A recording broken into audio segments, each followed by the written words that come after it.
అందరు బాగున్నారా? మీరు అందరూ బాగుండాలని దేవుణ్ణి కోరుకుంటున్నాను.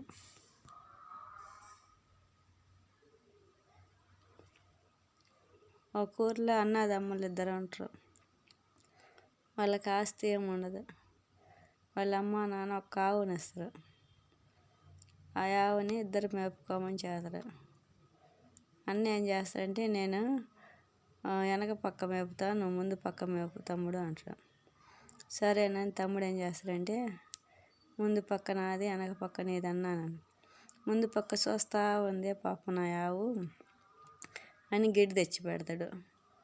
వెనక పక్క అన్నది కదా, వెనక పక్క ఉదయాన్నే పాలు తీసుకొని అన్న బయటికి వెళ్తాడు. ఆ పాలు అమ్ముకొని బతుకుతాడు. మళ్ళీ ఒకటే దుప్పటి ఉంటుంది. తమ్ముడు నీకు పగులు నాకు నైటు అంటాడు. సరేనన్న అంటే పగుల దుప్పటి తీసుకొని బాగా మడతేసుకొని అని పెట్టుకుంటాడు, దుప్పటి నలిగిపోద్దని. అన్న ఏమో నైట్ దుప్పటి కప్పుకుంటాడు. బాగా దుప్పటి కప్పుకొని వచ్చగా పండుకుంటాడు. అలా జరుగుతూ ఉంటుంది. అప్పుడు తమ్ముడికి పెళ్లి చేస్తారు. తమ్ముడికి పెళ్లి చేస్తే ఇదేంది ఈ రకంగా, అయ్యో మీ అన్న నిన్ను మోసం చేస్తాడు, అది కాదండి వెనక పక్క నువ్వు తీసుకో, ముందు పక్క మీ అన్న తీసుకో.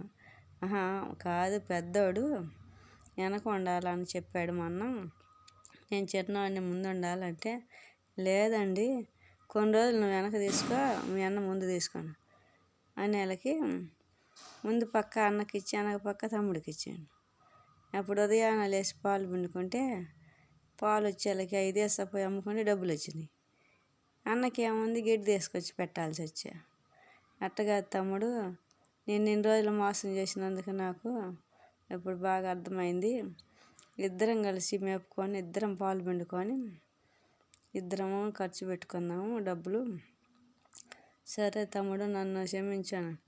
అన్న ఏం జరిగిందంటే, నువ్వు అమాయకుడి పోయి నేను ఇన్ని రోజులు నేను మోసం చేసినాను, నీ భార్య వచ్చి అర్థం చేసుకున్నది, వెనక పక్క నీకొద్దు ముందు పక్క నాకొద్దు, ఇద్దరం కలిసి మేపుకొని ఇద్దరం పాలు పిండుకొని పాలు ఇద్దరం ఆడుకుందాము.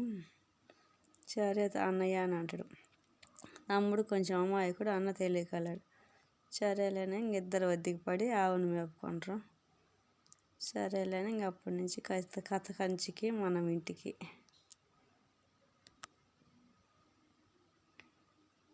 ఆవు